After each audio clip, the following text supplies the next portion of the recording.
Probably ate a big meal and you got ready to watch the game, and then you kind of felt like, oh, I'm in a food coma. Well, Dr. Frank McGeorge is here to explain why this is so common. Exactly. Because it happens to all of us. It does, and you're not crazy if it happens. Now, the technical term is postprandial sleepiness, or somnolence, which basically means you get sleepy after you eat. And there's a lot of reasons that people get sleepy after they have a big or a heavy meal.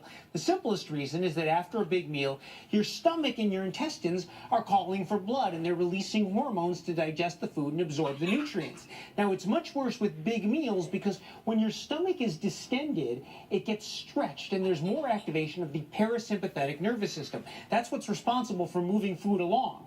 Now, the body has built-in systems. The parasympathetic, that's the rest and digest system, and the sympathetic system, which is your fight or flight system. And when you eat a big meal, the parasympathetic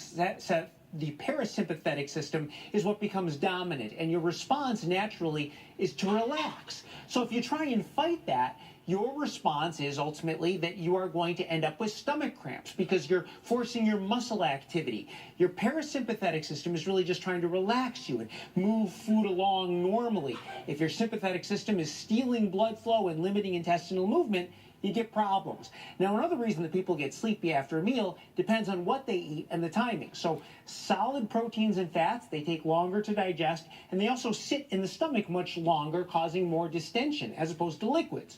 Also, carbohydrates stimulate insulin release, and that causes a drop in your blood sugar. So it goes up and then it goes down.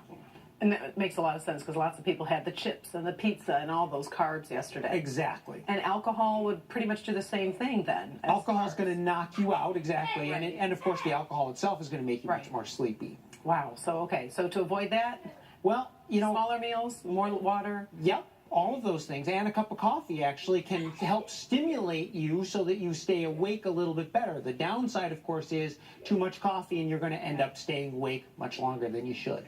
So push the nachos away. Right, a little bit. Smaller meals, just smaller dinners. All right, thank you, Doc. Well, while we take a break from snow